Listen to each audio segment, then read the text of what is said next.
লাগে ধৈর্যের কয়টা প্রকার? প্রথম হচ্ছে আস-সাবরু আলাল মাসায়েব, মুসিবতে ধৈর্য ধরা। দুই নাম্বার হচ্ছে আস-সাবরু আলাত তাআ, ইবাদতে ধৈর্য ধরা। দেখবেন যাদের ধৈর্য নাই তারা তারাবির নামাজ পড়তে যায় না, তারাবি পড়তে যায় না। ওরা দেখবেন সব সময় বলবে খতম তারাবি থাক, সূরা তারাবি পড়ি। তারপর কিছু আছে ধৈর্যহীন, লম্পট, মুনাফিক, হাবের সামনে চা খাওয়ায় শিখায় দেয় কিন্তু তাড়াতাড়ি পড়ে না। কেন? মার্কেটিং এ যাবে। ওর নামাজ হইছে, ওর মনটা কি মসজিদে ছিল না শপিং মলে? ইমাম সাহেব নাস্তা করে শিখা দেয় আজকে তো তাড়াতাড়ি পড়ে। বেটা তোরে কে বলছে খতম তারাবি পড়তে? তুই বাড়িতে তারাবি পড়। কথা বলেন। জুমার দিন ইমাম সাহেব 10 মিনিট ওয়াজ বাড়াইছে আর ওই যে বল্টু চৌধুরীদের কাছাকাছি শুরু। কেন? ও যাবে ওর শালির বিয়া খাইতে। ঠিক কিনা? এখানে 10 মিনিট সময় দিতে পারে না, কিন্তু চলন নিয়ে রওনা দিছে, জ্যামে বসছে 2 ঘন্টা। দুপুরের খানা খাইছে মাগরিবের পরে, ওতে সমস্যা হয় না। কিন্তু ইমাম সাহেব 10 মিনিট ওয়াজ বেশি করছে, ধৈর্য নাই। এটা হচ্ছে ধৈর্যহীনতা। মুমিন হচ্ছে ধৈর্যশীল। 3 নাম্বার হচ্ছে আস-সাবরু আনিল মাআসি, গুনার কাছ থেকে বাঁচতে ধৈর্য লাগবে। প্রত্যেকটা গুনার কাজ চিত্তাকর্ষক, তা থেকে বাঁচতে ধৈর্য লাগে। হাদিস শরীফে আল্লাহর হাবিব ইরশাদ করেছেন 7 প্রকার ব্যক্তি মুমিন কাল কিয়ামতে আল্লাহর আরশের ছায়াতলে জায়গা পাবে। তার মধ্যে 1 প্রকার লোক যাকে খুব উচ্চ বংশের সুন্দরী নারী কুপ্রস্তাব দিল, আর সে বলল ইন্নী আখাফুল্লাহ রাব্বাল আলামিন, আমি আল্লাহকে ভয় করি, তোমার সৌন্দর্যের কাছে আমি নত হব না। ধৈর্য লাগবে কিনা বলেন? আপনার ক্লাবের পার্টনার আপনারা বলছেন চল আজকে একটু শ্যাম্পেন খাই, মদ বেশি টাকা লাগে। মদের কোনোদিন দামি মদ বলবেন না, হারাম কখনো দামি হয় না, বলবেন বেশি টাকার মদ। কথা বলেন। বাংলা চোলা মদ যেটা এই দেশের মানুষ গরুরে খাওয়ায়, ওইটাও না পাক। আর বিলাতি শ্যাম্পেন ওইটাও না পাক। ঠিক কিনা? দামি মদ বলবেন, হারাম জিনিস দামি হয় বলবেন বেশি টাকা। কি বলবেন? বেশি টাকা। এখন মদ খেতে আপনার মন চাচ্ছে, ওখানে ধৈর্য লাগবে মদ থেকে বাঁচার জন্য। ঠিক কিনা? প্রত্যেকটা হারাম কাজ থেকে বাঁচতে ধৈর্যের প্রয়োজন আছে। এই 4টা কথাই আল্লাহ সূরা আসরে বলেছেন। আল্লাহ তাআলা যেন আমাদেরকে কবুল করেন আর সূরা আসরের উপর আমল করার তৌফিক দান করেন। বলুন আল্লাহুম্মা আমিন। সাদাকাল্লাহুল আযীম ওয়া সাদাকা রাসূলুহুন নবিয়ুল কারীম ওয়া নাহনু আলা যালিকা মিনাশ শাহিদিন ওয়া শাকিরিন ওয়ালহামদুলিল্লাহি রাব্বিল আলামিন। ও মিয়া কই যাও মুনাজাত না করে? তোমরা কি আউলিয়া কেরাম যে মুনাজাত লাগবে না? 1 সেকেন্ডে বসে যাও, মুনাজাতের আগে।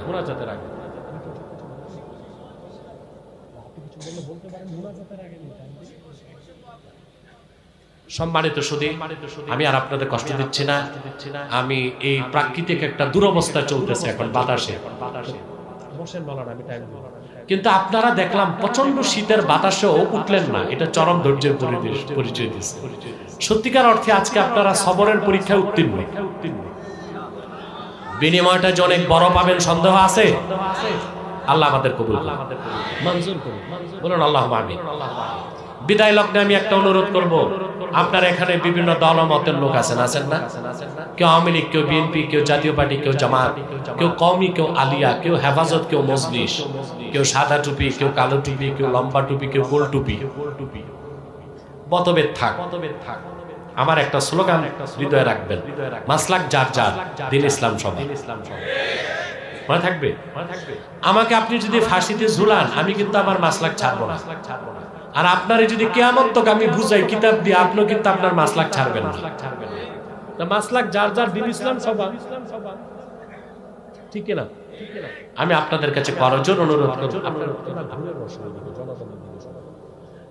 অনুরোধ দলীয় মতভেদ থাক আছে থাকুক, মাসলাকগত দ্বন্দ্ব আছে থাকুক, 3টি ইস্যুতে আমরা এক হয়ে যাব। ইসলামের সুমহান স্বার্থ রক্ষায় আমরা ঐক্যবদ্ধ হয়ে যাব। মুসলমানদের মৌলিক দাবি আদায় আমরা এক হয়ে যাব। আমাদের মৌলিক দাবি আদায় হচ্ছে। 50 বছর যাবত দেশের মুসলমান দাবি করতেছে কাদিয়ানীদেরকে কাফের ঘোষণা করো। কোন সরকার আমাদের দাবি মানে এর মুখে, আমাদের এক থাকতে হবে। এক থাকলে আমাদের স্বাধীনতায় কেউ হাত দিতে পারবে না। আর এই ক্ষেত্রে নেতৃত্বে ইসলামপন্থীদেরই থাকতে হবে, কারণ সব দলের লোক মাথা বেচতে পারে, ইসলামপন্থী মাথা বেচতে পারে না, মাথা দিতে পারে। আমাদের এই তিনটি স্বার্থের বিরুদ্ধে বাংলাদেশে কাজ করতেছে তিনটি অমুসলিম সম্প্রদায়। তার মধ্যে সবচেয়ে জঘন্য হচ্ছে কুখ্যাত কাদিয়ানী সম্প্রদায়। নিঃসন্দেহে তারা কাফের এবং অমুসলিম।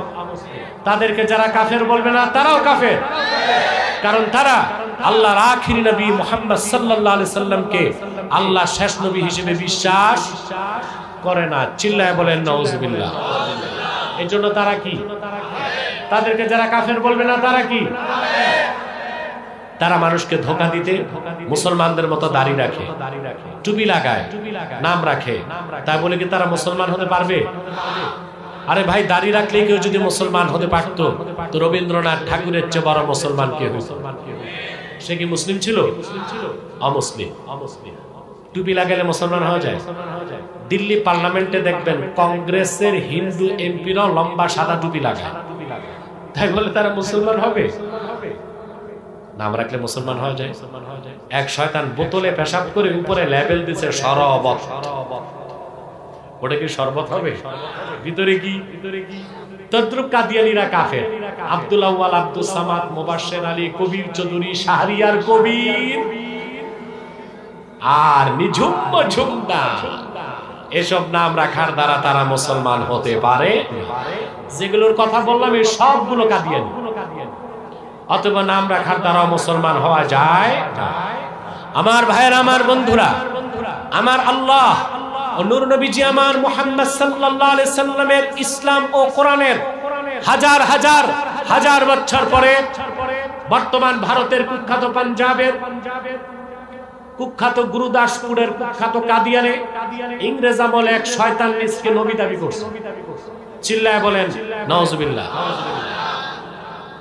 শয়তানটার নাম রেখেছিল তার বাপ মির্জা গোলাম আহমদ কাদিয়ানী। সাবধান, তাকে গোলাম আহমদ বলা যাবে না, কারণ গোলাম আহমদ অর্থ আহমদ এর গোলাম। কোন কাফের কোনদিনও গোলাম আহমদ এর গোলাম হতে পারে না। আর কাদিয়ানের কাযযাব ছিল শেষ দরজার কুখ্যাত কাফের। সে গোলাম আহমদ এর গোলাম ছিল না, সে ছিল কুখ্যাত শয়তানের কুখ্যাত গোলাম। কাদিয়ানের কাযযাব মিথ্যা নবুয়তের দাবিদার, ইংরেজদের পা চাটা গোলাম মির্জা গোলাম শয়তান কাদিয়ানির উপর গজব এসেছে 1908 সালে। যখন গজব এসেছে, কাদিয়ানের কাযযাব মিথ্যা নবুয়তের দাবিদার, ইংরেজদের পা চাটা গোলাম মির্জা গোলাম শয়তান কাদিয়ানি 1908 সালে ধ্বংস হয়ে কুখ্যাত জাহান্নামের কুখ্যাত কুকুরে পরিণত হয়েছে। তার অনুসারীরাও ধ্বংস হয়েছে। বর্তমানে কিছু কাদিয়ানি বাংলাদেশে আছে। ইতিমধ্যেই তারা বাংলাদেশে 100 সেন্টার করে ফেলেছে। নাউজুবিল্লাহ বলবেন। নারায়ণগঞ্জে বাসীর দুর্ভাগ্য যে নারায়ণগঞ্জে তারা 2টা সেন্টার করেছে, একটা মিশন পাড়ায় আর একটা কাঠের পুলের কাছে, কোতালের বাগ সস্তাপুর। মানে কতটা পোড়া কপাল নারায়ণগঞ্জে বাসী। এর জন্য আমাদের কাল কিয়ামতে হাসরে জবাব দিতে হবে। নাম পরিবর্তন করে করে তারা মিথ্যা পরিচয় দেয়। কখনো নিজেদের পরিচয় দেয় আহমদি জামাত, কখনো বলে আহমদিয়া জামাত, কখনো বলে আহমদি সম্প্রদায়, কখনো বলে আহমদিয়া সম্প্রদায়, কখনো বলে আহমদি মুসলিম জামাত, কখনো বলে আহমদিয়া মুসলিম জামাত। সাবধান, যত কাদিয়ানি ছিল আছে থাকবে, তারা কেউ আহমদি জামাত নয়, আহমদিয়া জামাত নয়, আহমদি সম্প্রদায় নয়, আহমদিয়া সম্প্রদায় নয়, আহমদি মুসলিম জামাত নয়, আহমদিয়া মুসলিম জামাত নয়। তারা শয়তানি জামাত, কুখ্যাত জাহান্নামের কুখ্যাত কুকুরের দল। আমাদের সকল দলের একটাই দাবি, कि आवामी लीग की बीएनपी की जातीय पार्टी की जमात की हेफाजत की मजलिस की तहरीक खत्म नबुव्वत बांग्लादेश सकल दलेर मतेर मुसलमानेर एकटाई दाबी अनति बिलम्बे स्वाधीन बांगलाय शयतान कादियानीदेरके राष्ट्रीयभावे अमुसलिम घोषणा करतेई होबे, करतेई होबे, करतेई होबे। এই দাবি আদায়ে যদি তাহরিকে খাতমে নবুওয়াত বাংলাদেশের ব্যানারে জান ও মাল দেবার ডাক আসে, কারা কারা প্রস্তুত আছেন হাত তুলে দেন।